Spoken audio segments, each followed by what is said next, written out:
Caros irmãos, em mais um encontro nosso de estudos espíritas do Evangelho.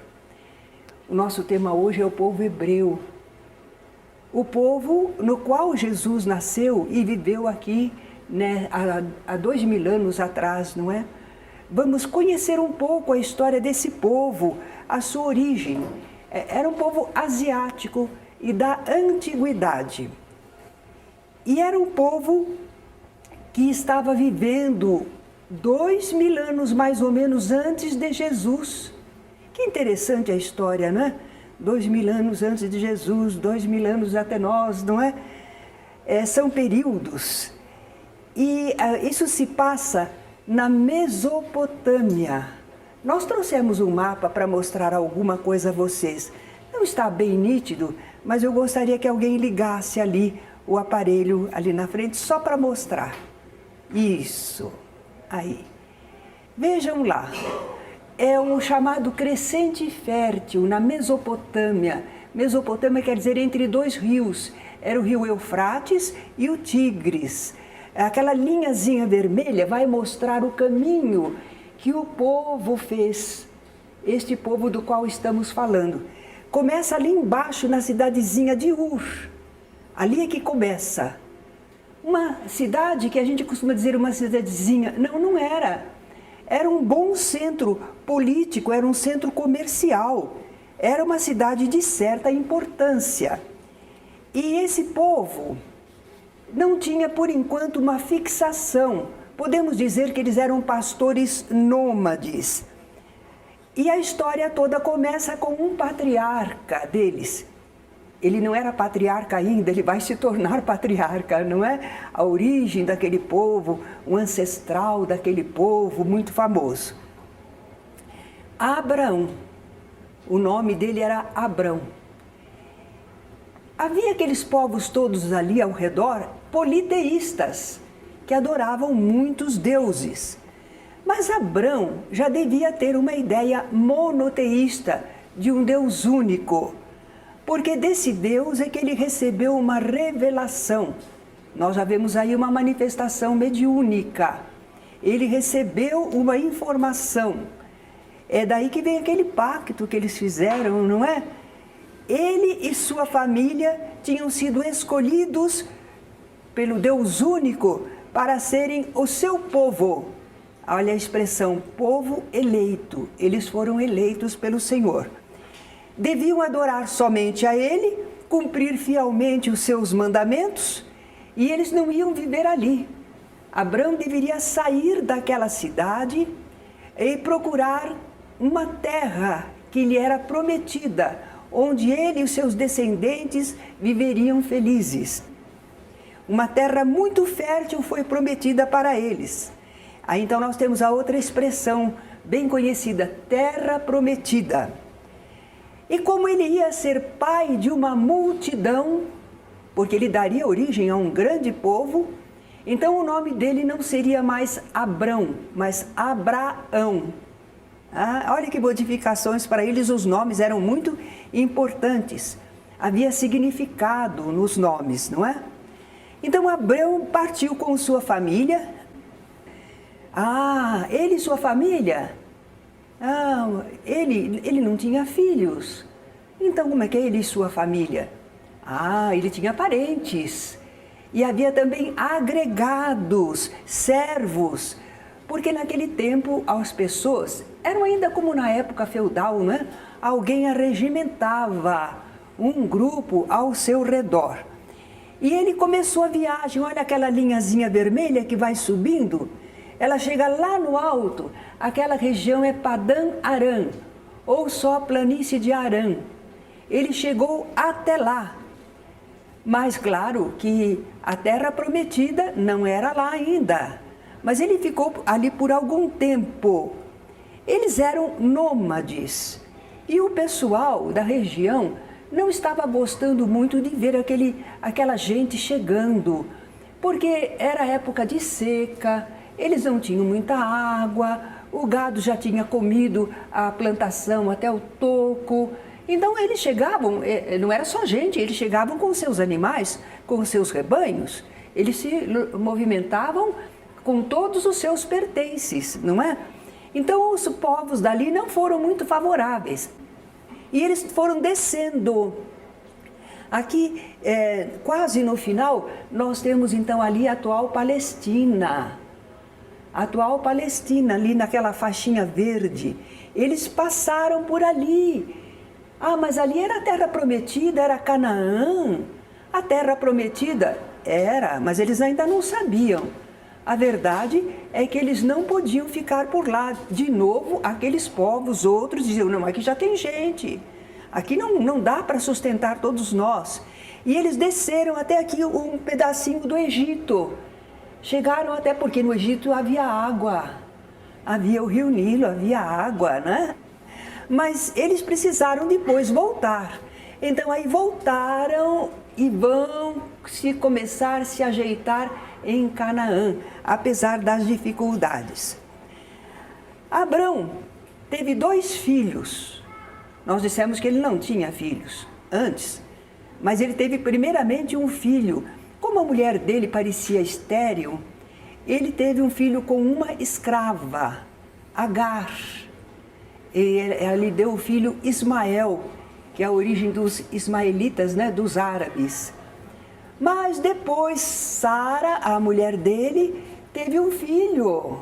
Aí ela ficou com ciúme daquela escrava e ela não queria que a escrava ficasse por ali. E naturalmente, então, quando nasceu Isaque, olha lá, Abraão, pai de Isaque, deixa o Ismael de lado, mas o Isaque é importante, não é?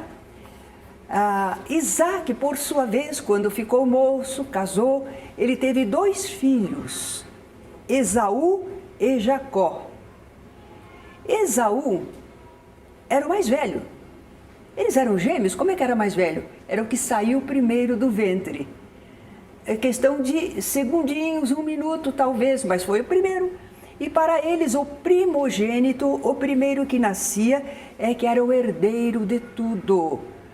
Os outros irmãos tinham alguma parte na herança, mas a maior parte era do primogênito. E ele que decidia, muitas vezes, se partilhava ou não já a herança, não é?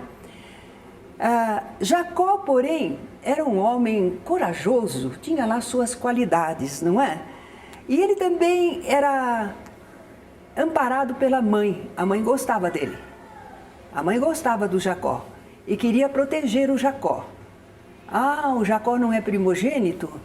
Mas nós vamos fazer uma coisa, o pai já está idoso, não enxerga direito, não é?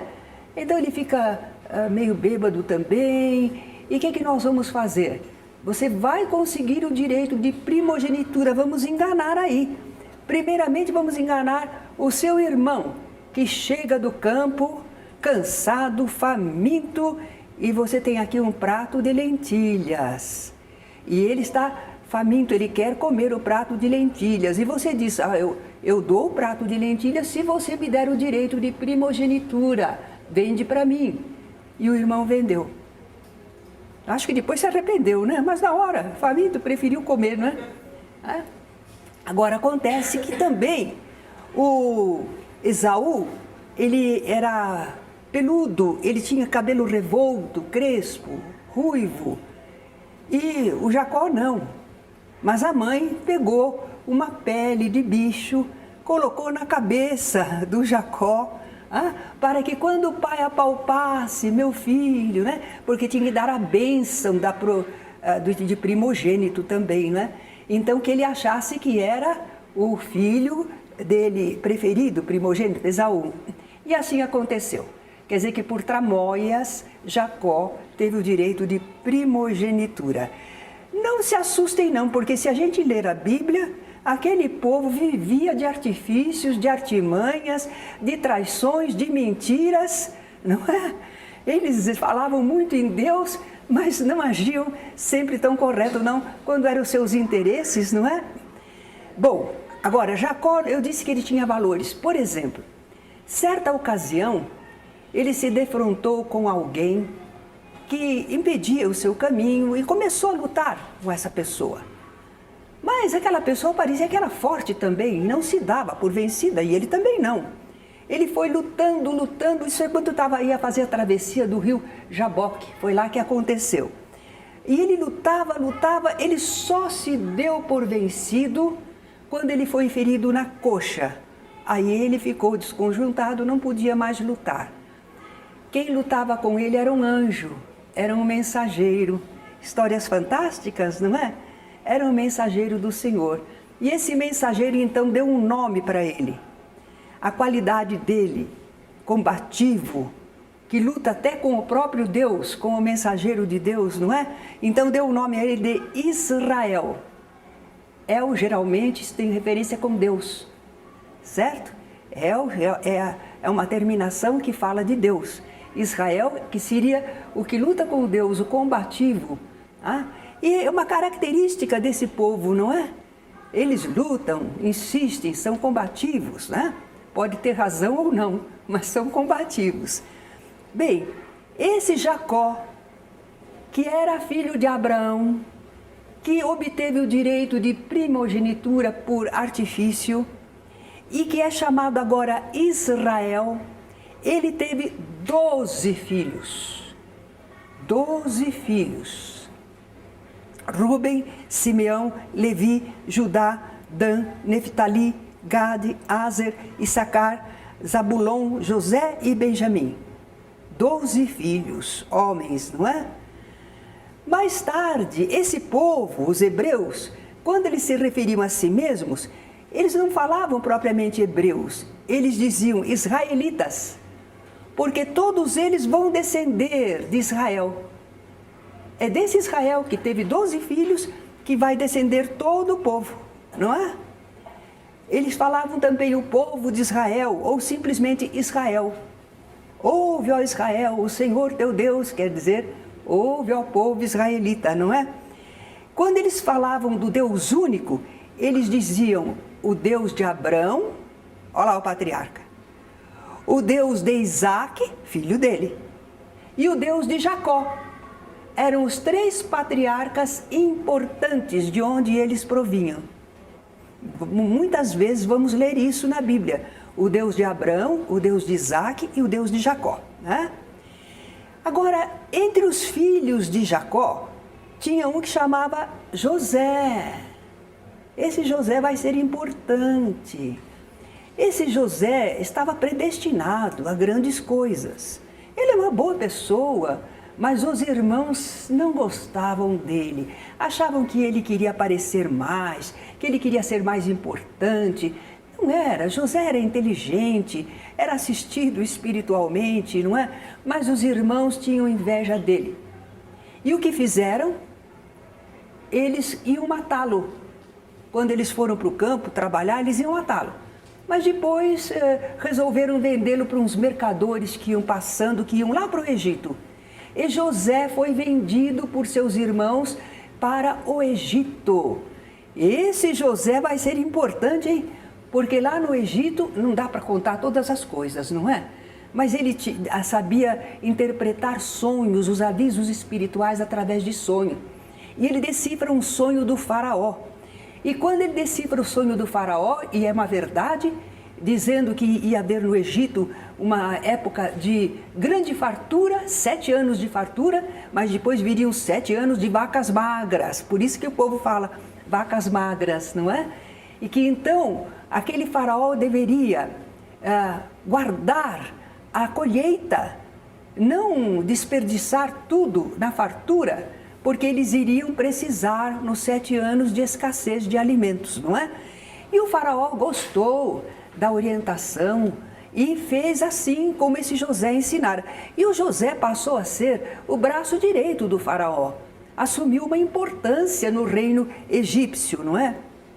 E é claro que depois ele conseguiu trazer a sua família, os 11 irmãos, o pai, a mãe, não é? As agregadas ele conseguiu trazer para o Egito e foram bem recebidos, porque eram os parentes de José, o braço direito do faraó, não é? E ali então no Egito, esse povo progrediu muito, eles se multiplicaram, porque eles seguiam aquela lei, crescei e multiplicai-vos. Então, as mulheres em época fértil e idade de terem filhos não podiam ficar sem ter filhos, não é? Havia até aquela lei que se a mulher morresse, se o marido morresse e a mulher não teve filhos, ela tinha direito de casar com o irmão do marido para suscitar filhos, para formar um grande povo, não é? Então eles progrediram muito, se multiplicaram, mas sabe como é? O faraó não era eterno, morreu. E o próprio José também vem a morrer.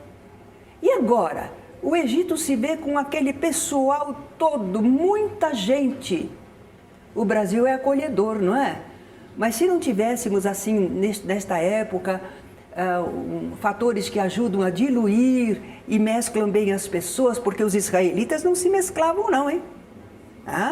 Eles eram um povo eleito, um povo escolhido. Eles não se misturavam com outros povos. Agora imagine uma colônia, por exemplo, de uma outra raça dentro do Brasil, crescendo, crescendo, crescendo, e os brasileiros, cuidado, esse pessoal está aí, hein? De repente tomam o nosso país, não é? Foi por isso que então os egípcios começaram a ver os israelitas como um povo estrangeiro e perigoso dentro do Egito. Mas não queriam deixá-los também ir embora, não queriam mandar embora. Por que não? Mão de obra, boa e barata, porque eles eram quase como escravos, eles se sentiam escravos. Não era propriamente escravo, mas eles não tinham todos os direitos que um egípcio tinha, né? Tinham certas limitações. Por exemplo, aquela lei para controlar a natalidade dos israelitas, eles baixaram um decreto. O primeiro filho, homem, que nascesse numa família de israelitas, após aquele decreto, teria que ser morto. Era para dizer, não tenham filhos, certo? Mas, como controlar um povo que queria obedecer ao crescer e multiplicai-vos, não é? Então, houve uma família que teve um filho. Ele já tinha um filho, mas antes da lei, tudo bem. Mas agora nasceu outro menino. Ele vai ser morto. A família não quer. A mãe põe o menino numa cestinha, diz para uma irmã do menino, mais velhinha, levar a cestinha no rio Nilo, lá perto onde a princesa egípcia se banhava. Claro que a princesa viu o cestinho, pediu para que trouxessem. Era uma criança bonita, ela gostou e ela criou aquela criança no palácio como se fosse seu filho, com toda a orientação, educação, todos os mimos de um egípcio, mas ele era um israelita. Ela deu a ele o nome de Moisés, que queria dizer salvo das águas. Esse nome, Moisés, significava salvo das águas. Agora, esse mito de uma criança que é colocada numa cestinha, que é salva de ser morta, isso existe entre os hindus, entre vários povos. É um mito muito antigo, não é? Bem, afinal de contas, então, Moisés, criado no palácio do faraó, sabia que era israelita.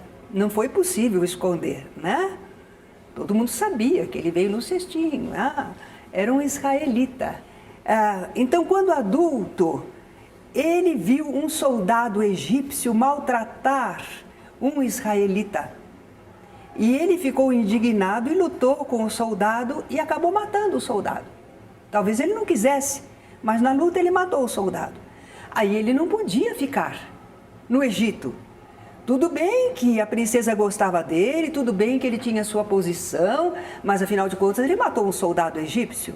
Então ele teve que fugir, escapar para uma região mais deserta.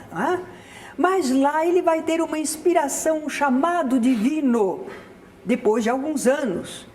E ele é chamado por Deus para libertar o povo de Israel.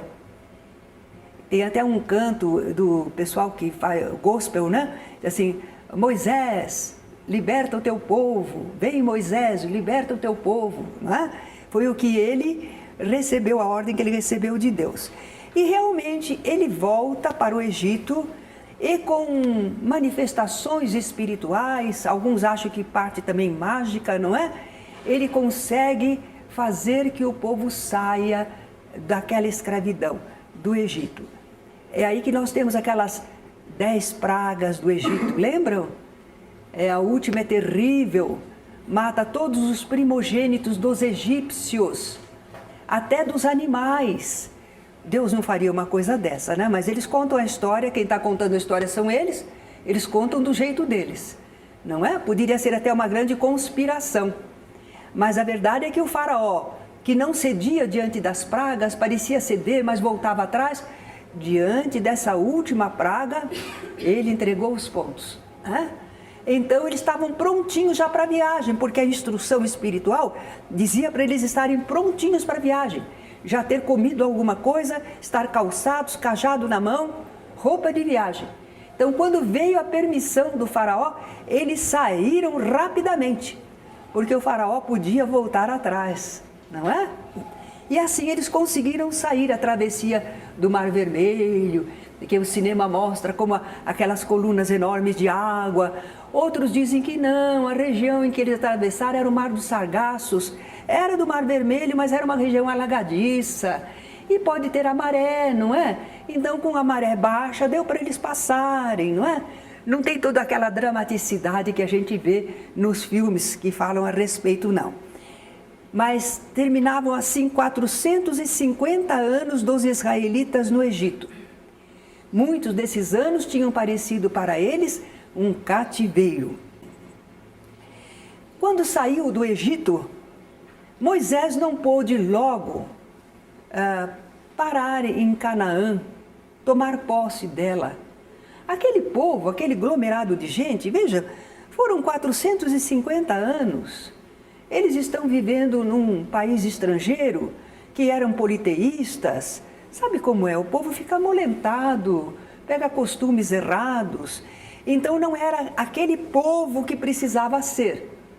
Então Moisés fica peregrinando com esse povo pelo deserto, pelas regiões, durante 40 anos. Durante esses 40 anos, ele está fazendo o povo voltar nos costumes, no conhecimento da lei que é chamada lei de Moisés, as leis divinas, não é? Ele está fazendo aquelas determinações, aquelas instruções, e aquele povo então está começando a se sentir como um verdadeiro povo, não é? Lá no Monte Sinai ele recebe o decálogo, os 10 mandamentos, e finalmente ele conduz o seu povo até as portas de Canaã. Tem até uma lenda rabínica que diz que ele não pôde entrar, e quando estava prestes a entrar, o Senhor falou para ele, não podes entrar.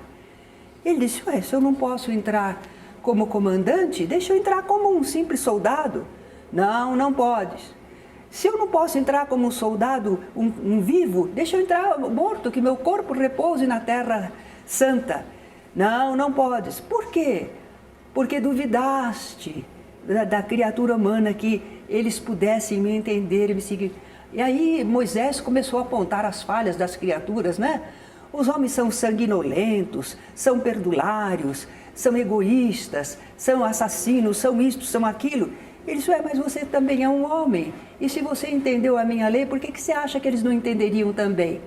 Aí Moisés se resignou a morrer sem entrar em Canaã, porque ele tinha realmente cometido uma falha. É uma lenda dos rabinos, certo? Isso não está na Bíblia, não. Bem, e aí então, quando ele chegou às portas de Canaã e morreu, alguém o substituiu, Josué. Josué era como o primeiro-ministro de Moisés. E ele ainda teve que fazer grandes batalhas com o povo da região. E aí conquistou Canaã e dividiu as suas terras pelas 12 tribos. Pelas 12 tribos. Josué não teve sucessor. Um grande chefe, um grande líder, mas quando ele morreu, não tinha sucessor. Como é que ficou? Cada tribo era independente. Não havia uma capital, não havia governo fixo, não havia unidade de ação. Só em caso de perigo de adversários de fora, aí a tribo se unia para enfrentar. E às vezes 2, 3 tribos se uniam para se defenderem, não é? Eles aí apelavam para Deus e Deus os protegia, assim eles achavam, não é? Surgiram nessa ocasião uns líderes ou chefes especiais chamados juízes. Eles achavam que era aquele que procede com justiça.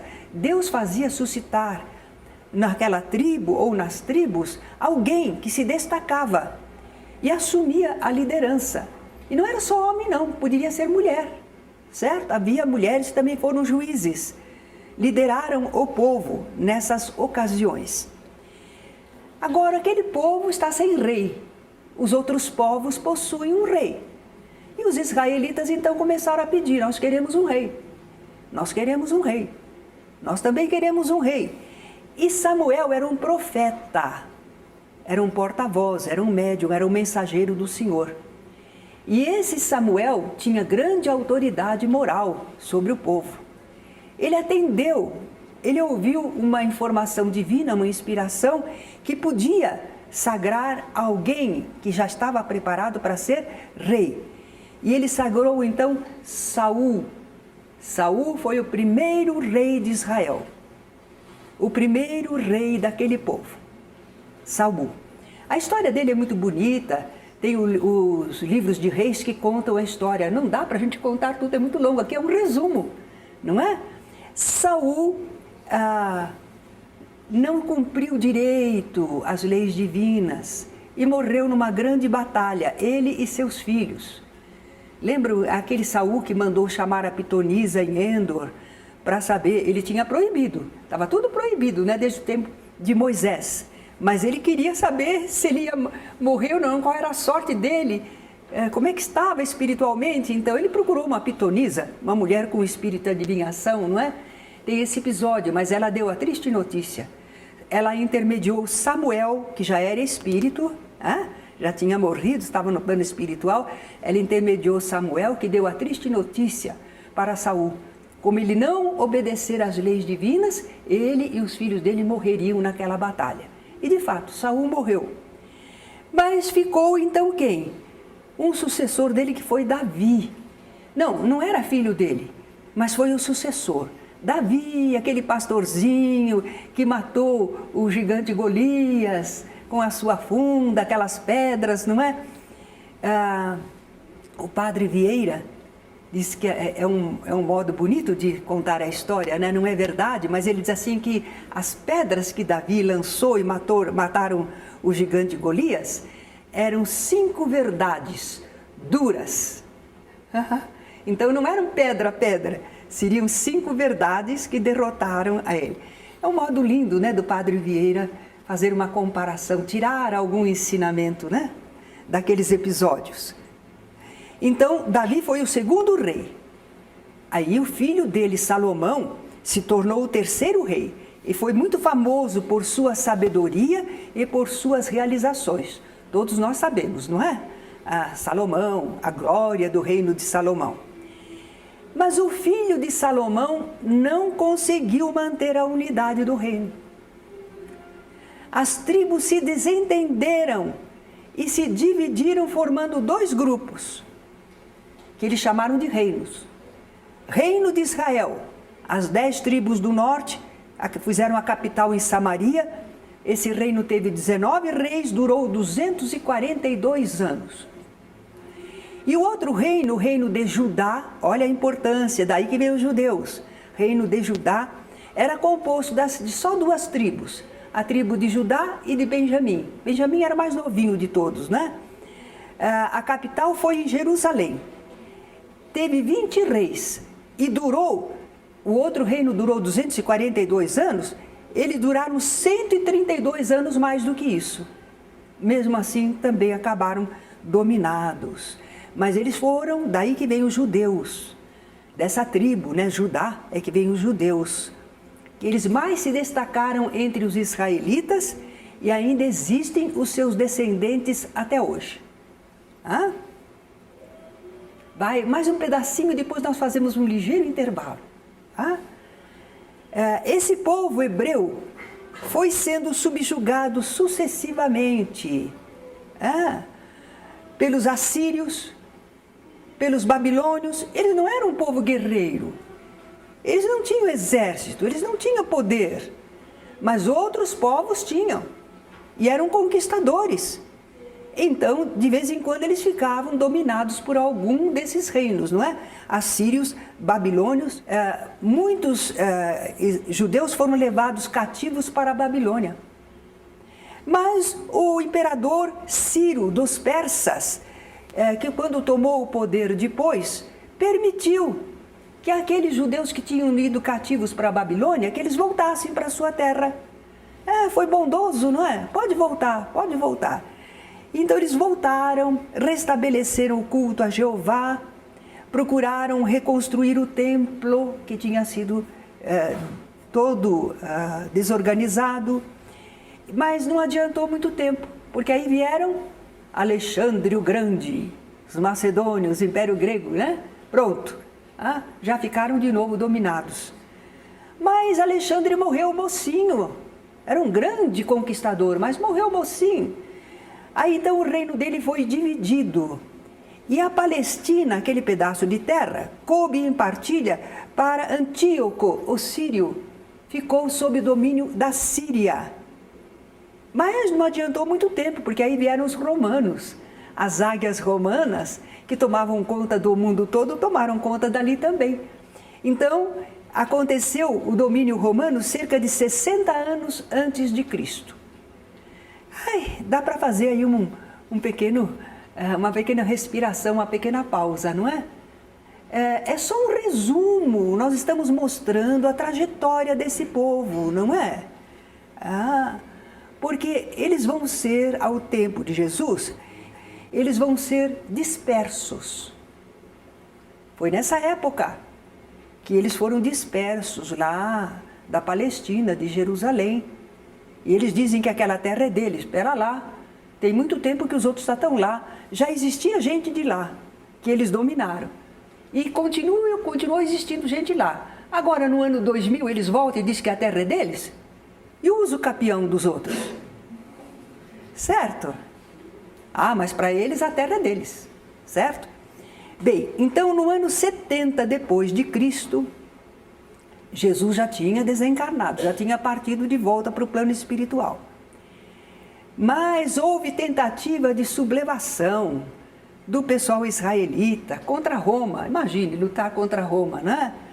Então, sob a direção de Vespasiano e de Tito, que era somente um general nessa época, depois foi imperador, eles sitiaram e conquistaram Jerusalém, destruíram o templo.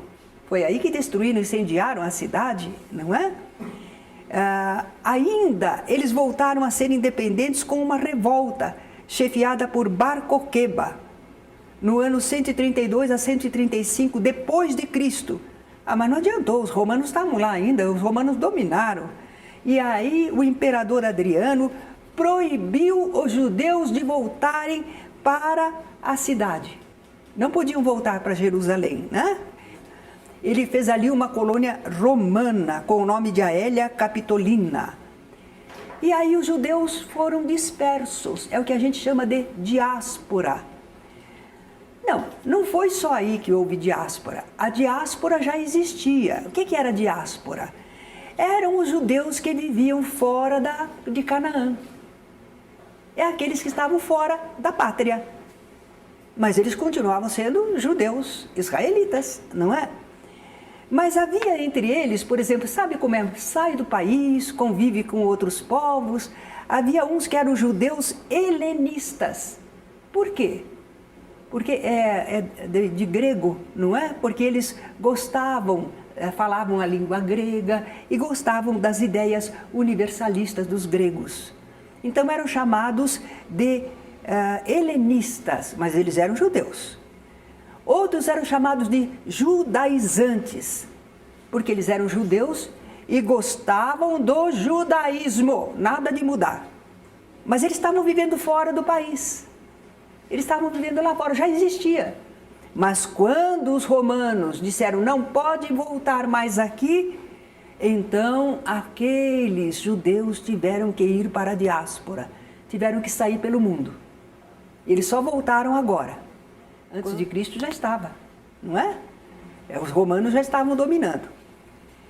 Agora, os romanos eram inteligentes, porque eles tinham um império muito grande.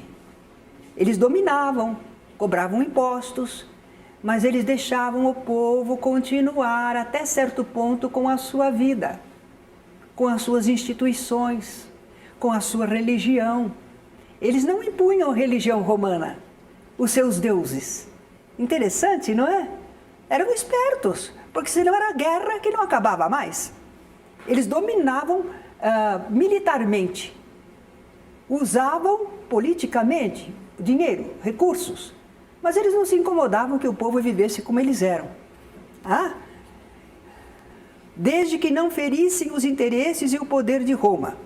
Muito bom. Só que, por via das dúvidas, eles nomeavam, precisavam o imperador nomear, o imperador romano nomear rei, etinarcas, tetrarcas. Quer dizer, os territórios ficavam sob um responsável, que era daquele povo, mas estava autorizado pelo imperador, sob as vistas do imperador, né? Controlados.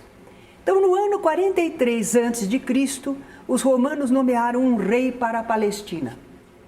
Esse rei se chamava Herodes. Herodes, o Grande, porque ele teve depois filhos com o nome de Herodes, mas ele foi o Grande, não é? Quando Jesus nasceu, quem é que reinava na Palestina? Herodes, com a permissão de Roma. Mas ele morreu poucos anos depois, lembram? Porque ele perseguiu Jesus, menino, né? Queria matar. Mas daí uns aninhos ele morreu, aí José em sonho foi avisado, pode voltar, que já morreu o perseguidor. E o reino dele foi dividido entre seus 3 filhos. Arquelau ficou com a Judéia, Samaria e Idumeia. Herodes Antipas, Galileia e Pérea. E esse Herodes Antipas foi que mandou degolar João Batista. Tá vendo? Galileia e Pérea. Como João Batista estava lá na Galileia e Pérea, ele mandava na região, né? Filipe, outro filho de Herodes, já tinha outras regiões, além de Jordão, Bataneia, Auranites, enfim, regiões lá ficavam. O reino dele foi dividido entre os 3 filhos. Agora vamos ver, sem ser rei, porque essa história desses reis, todos, elas não foram duradouras. Mas o povo tinha um comando. Não é época dos juízes, não é época das tribos, nós estamos numa outra época bem mais avançada. Como é que eles seguiam? Quem é que manda? Quem é que manda no povo israelita? O sumo sacerdote. Por que ele manda? Os israelitas achavam que tudo vinha de Deus. As leis são de Deus, é o que Deus manda. Então, quem é que tem o poder? Quem é que fala em nome de Deus? O sumo sacerdote. Então, é ele que manda. O poder maior é dele, não é? Mas tinha também um sinédrio, ou sanedrim, sinédrio. O que era isso, sinédrio, não é? Era uma assembleia constituída de 71 membros, altos dignatários do judaísmo. Sempre era presidida pelo sumo sacerdote que estava em função. Tinha sede, mas depois dele era o Sanedrim, era o Sinédrio que mandava, não é? Muito bom. É interessante para a gente ver quem que podia ser sacerdote. Lá no tempo de Moisés, o irmão dele, Arão, foi escolhido, a tribo dele era a tribo de Levi, um dos filhos, né? de Jacó, Levi. Então, a tribo dele que foi escolhida para ser os que trabalhavam com as coisas da religião.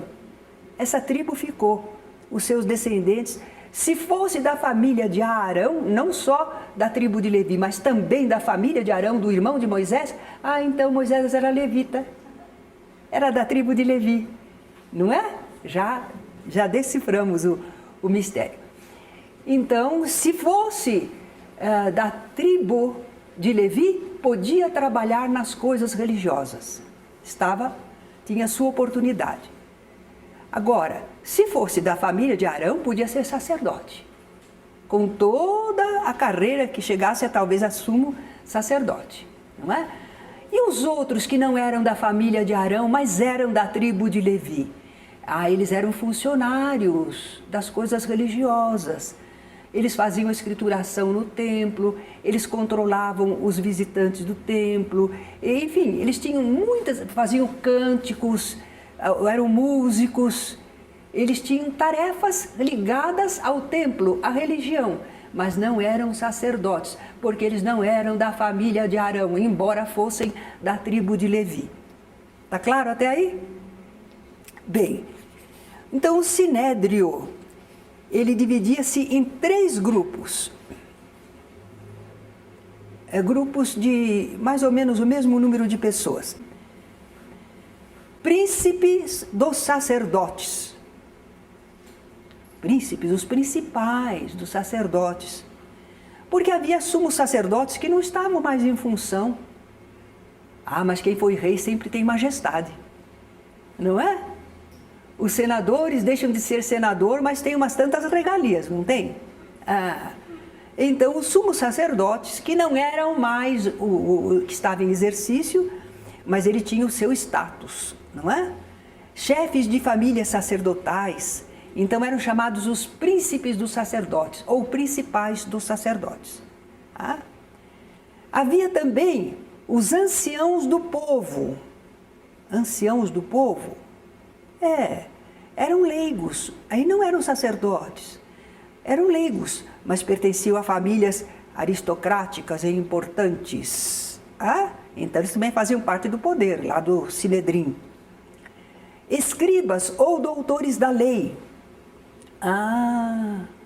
Eram judeus, estudiosos, intérpretes da lei, dos profetas, das tradições.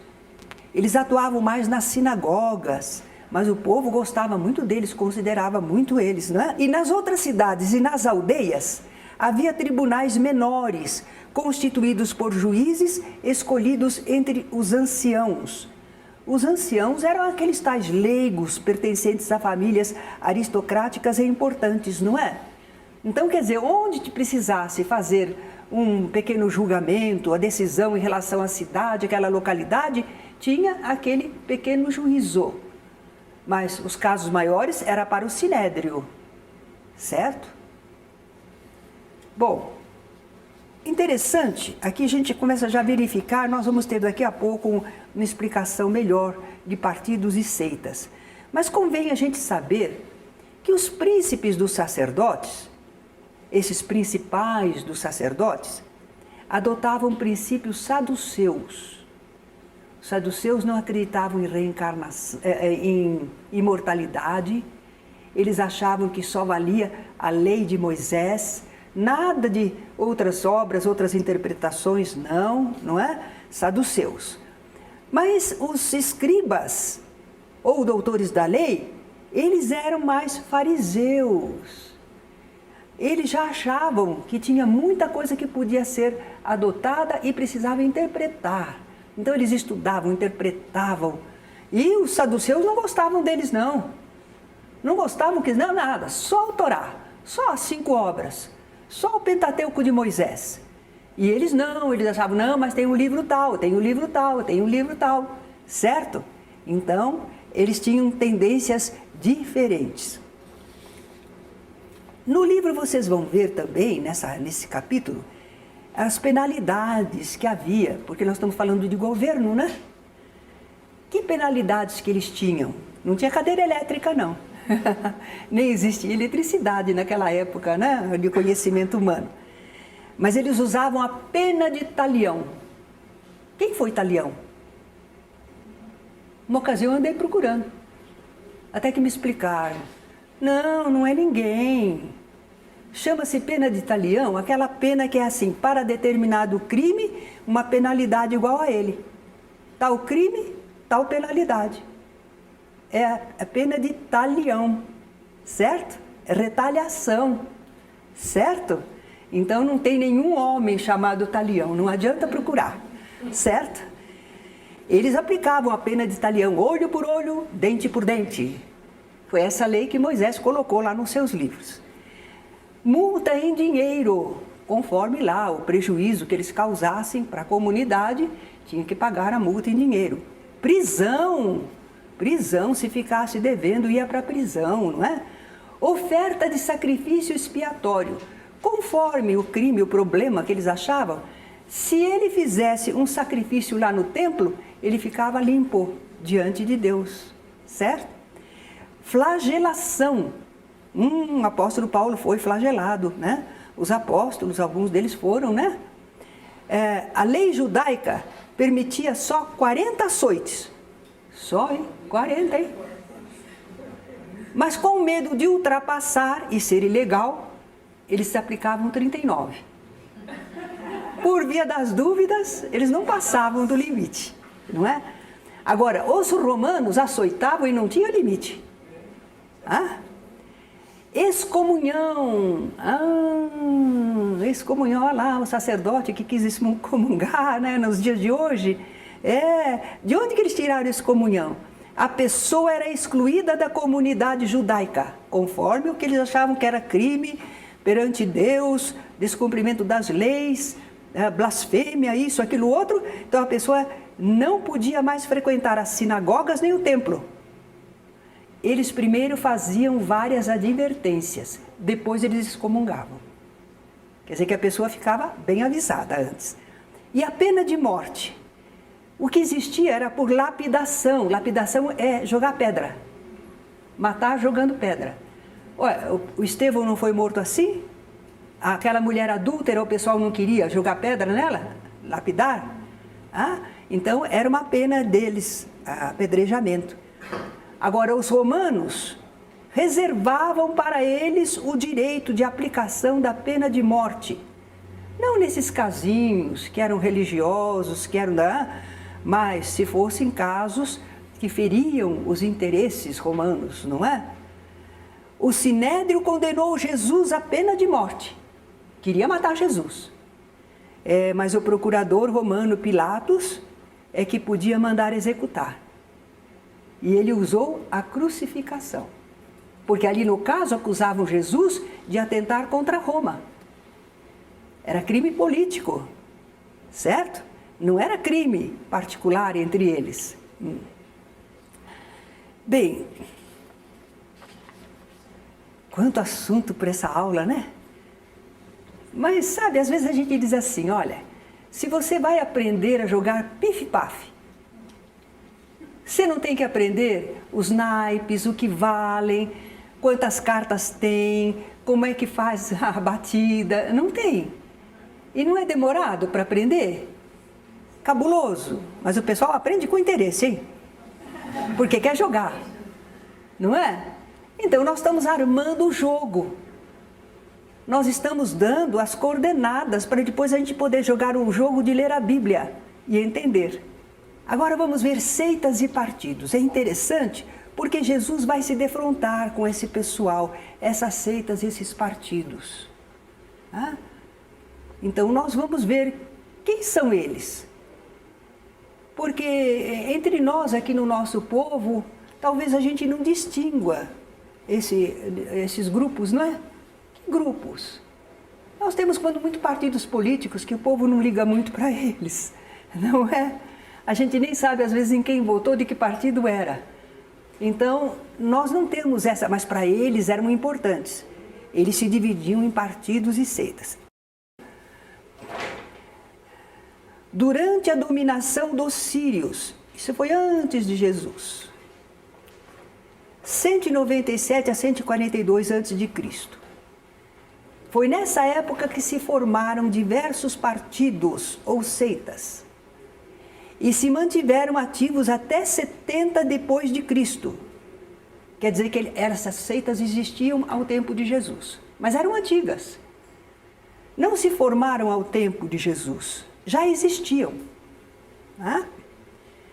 Eram todos partidos de orientação religiosa, claro, porque toda a discussão dos israelitas era em relação ao cumprimento das leis divinas e o povo de Deus e o povo eleito, está certo ou não está. Eles não tinham outros interesses em relação ao mundo. Eles não debatiam ciência, eles não debatiam filosofia, eles debatiam a lei divina. E cada um entendia de um jeito, não é? Então, sob a dominação romana, a sociedade judaica se dividiu em diversos tipos de reação, sempre através desses partidos ou seitas. Vai desde a colaboração com o inimigo, com o romano dominador, ou aceitação, ou revolta. Então, havia diversas atitudes. Saduceus, lembram que nós falamos que os sumos sacerdotes geralmente eram os saduceus? Grupo formado pelos aristocratas, os anciãos, grandes proprietários de terra, membros da elite sacerdotal. Tinham o poder nas mãos, controlavam a administração de justiça no Tribunal Supremo Sinédrio. Eram intransigentes com o povo, bravos. E viviam muito preocupados com a ordem pública. Eles eram patriotas, mas estavam dominados e eles queriam colaborar com o dominador para não perder o poder. Se eles não colaborassem com os romanos, eles perdiam o poder. O romano destituía eles. Então eles são patriotas, mas não enfrentam Roma, certo?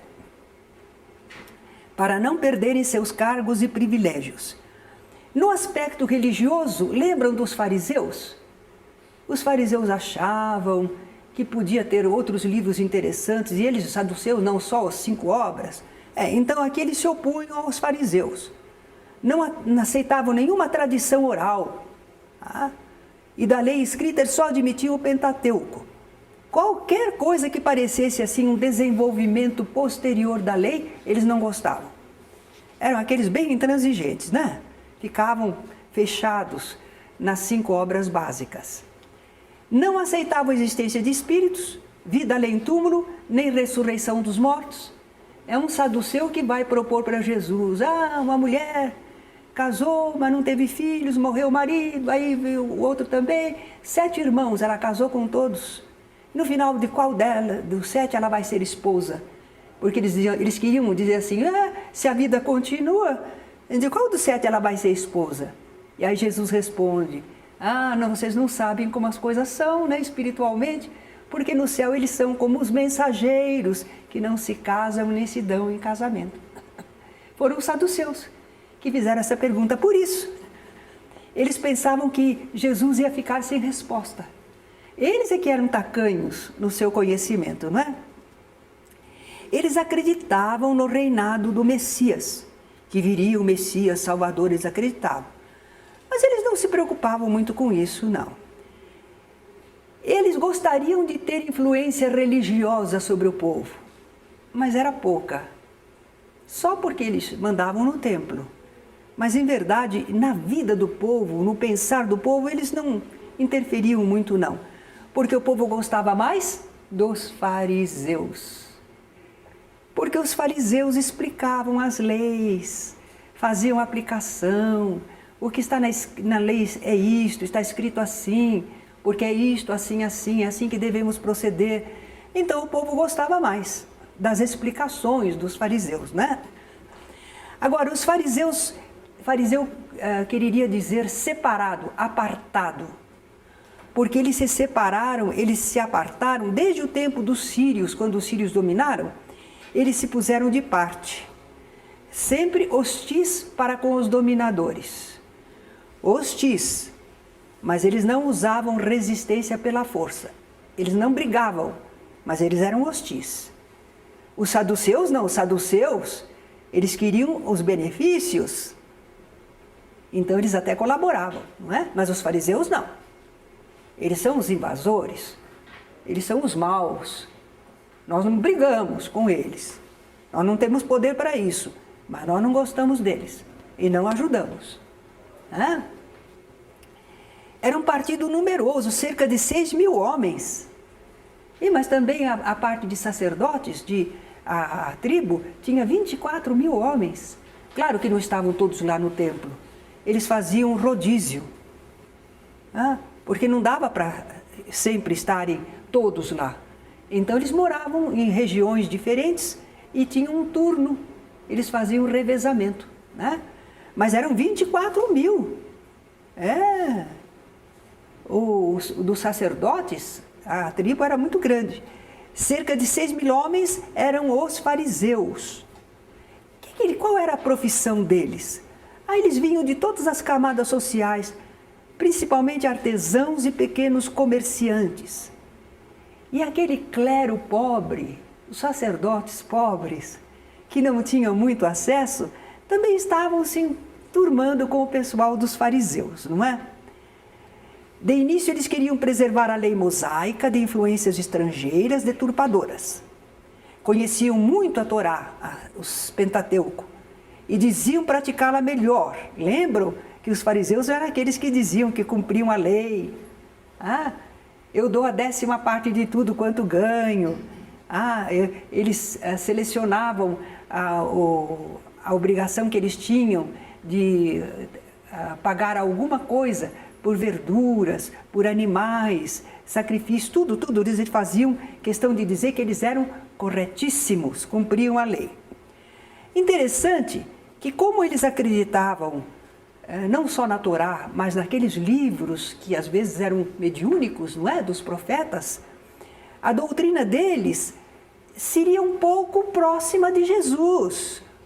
Era fundamentada em Moisés e nos profetas, mas acontece que eles falavam, mas não faziam. Aí Jesus chamou eles de hipócritas, não é?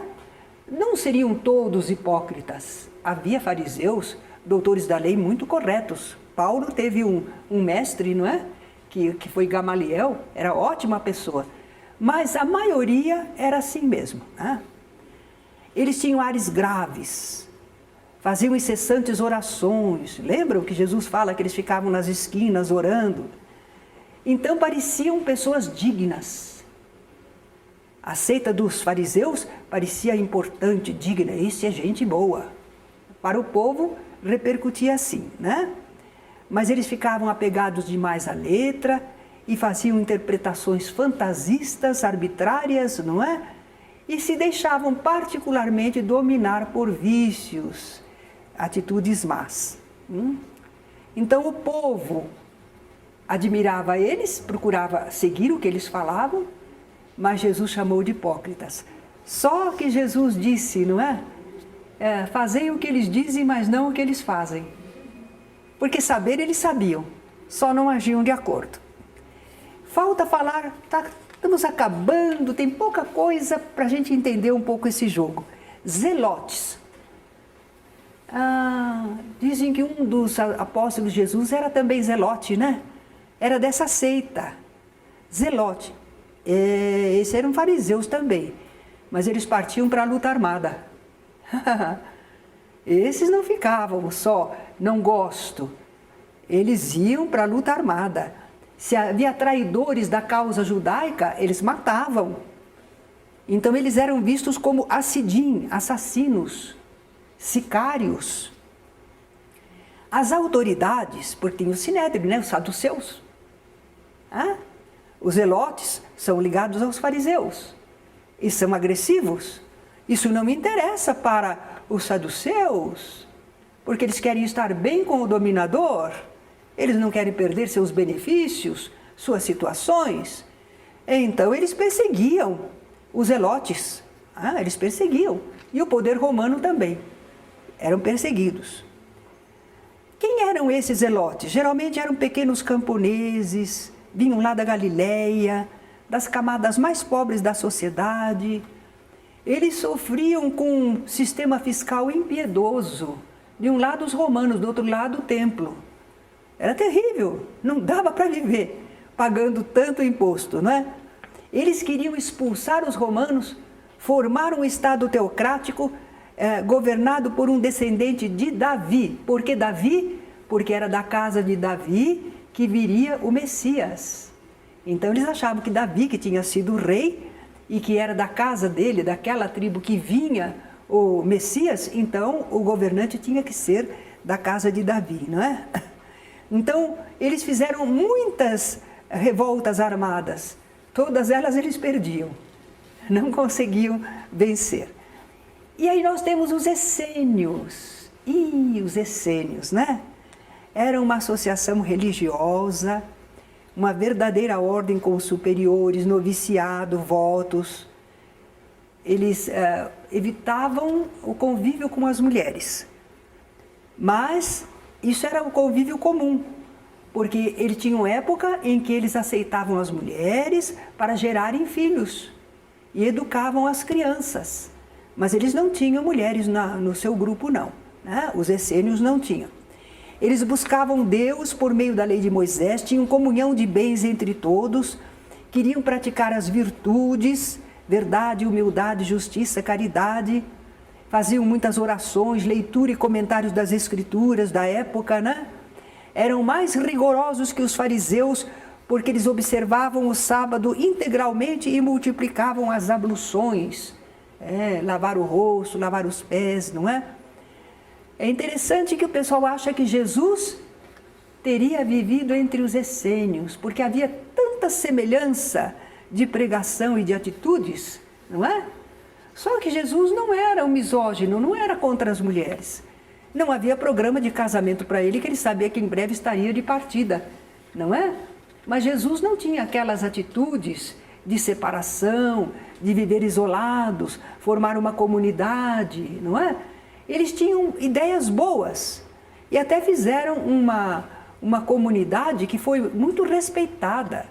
E aqueles documentos lá do Mar Morto têm trechos que se referem a essa comunidade, não é? Então está comprovado realmente. Mas eles não praticavam nenhum sacrifício de animais e eles achavam que nada mais era preciso que a religião interior. Jesus também, né? O que importa é adorar a Deus em espírito e em verdade. Eles achavam também que a alma já existia antes do corpo. Eles não falavam encarnava, que não tinha essa palavra, né? Mas eles diziam que provisoriamente a alma se recolhia a um corpo e depois ela regressava ao seu estado anterior. Ela já existia antes do corpo. Interessante, não é? E ainda temos os nazirs ou nazirenos. Não confundir com o nazareno. Nazareno é da cidade de Nazaré. Esses aqui, nazirenos, é uma seita. Eram judeus, não tão austeros como os essênios, continuavam a viver em sociedade, mas de momento ou em caráter definitivo, eles também faziam votos como os essênios. Lembram de Sansão, que tinha os cabelos compridos? Sansão era de uma dessas, antigamente ele tinha este voto de não cortar os cabelos, não é? Então às vezes eles faziam votos assim, de não cortar cabelo, de não beber vinho, de não se aproximar de mulheres. Só que esses votos deles não eram para a vida inteira, era uma temporada, era como um exercício de devoção a Deus, não é? De purificação. Então tinha esses nazirs ou nazirenos. E finalmente os herodianos. Às vezes a gente lê lá, herodianos, a gente fica pensando que são o quê? Eram pessoas ligadas à corte de Herodes. Inclusive, eles tinham alguns soldados. Os soldados herodianos. Não eram soldados de Roma. Eram soldados daquele pessoal interno, não é? Da família real. Herodes e sua família. Então eles queriam manter o seu prestígio, restabelecer a Palestina, né? Então os herodianos, apesar de quererem predominar, eles colaboravam para que os judeus continuassem dependentes dos romanos. Eles queriam ter poder, mas não era para todo mundo. Então eles estavam de acordo com os romanos. Da família de Herodes, era dos saduceus, é gente bem colocada na vida, né? Eles não gostavam de ver os saduceus serem amigos dos romanos. Por quê? Porque eles queriam ficar só eles, né? E os saduceus também se faziam amigos, né? Eles também não gostavam dos fariseus, porque os fariseus esperavam o Messias, eles não queriam saber de Messias coisa nenhuma. Né? Eles eram fortes opositores dos zelotas, porque eles achavam que eram agitadores políticos. Isso não interessava para eles. Tá? Então, como a gente vê, esses partidos ou seitas eram divergentes entre si. Mas quando os seus interesses eram semelhantes, eles se uniam. Assim eles fizeram em relação a Jesus. Eles tinham suas inimizades, diferenças, mas em relação a Jesus todos se uniram. Curioso, né? Os interesses. Jesus não estava de acordo com nenhum daqueles interesses. Os interesses eram espirituais, eram outros. Era uma proposta diferente, não agradava a nenhum deles. Eis aí que nós tivemos um resumo do povo hebreu. Parece uma confusão, né? Saco de gato. Mas com calma, a gente vai... Por exemplo, quando surgir uma passagem lá adiante, que fala dos saduceus, dos fariseus, vocês voltam nessa lição e dão uma lidinha de novo. Certo? Tira a dúvida. Como está falando dos saduceus? Quem eram mesmo? Volta lá. Está falando dos fariseus. Quem eram os fariseus? Volta lá. Aí depois que a gente faz isso 2, 3, 4 vezes, a gente já fica por dentro. A memória já guarda. Quando a gente lê outras passagens, a gente já está entendendo. Então essa aula é meio difícil, não é? É muito cheia de conhecimentos. Mas é valiosa para a gente entender onde Jesus estava vivendo e respondendo perguntas e recebendo tentativas de armadilha para errar, para ele ficar contra os romanos, para ele surgir contra a lei de Moisés, e Jesus com aquela sabedoria no meio de tudo.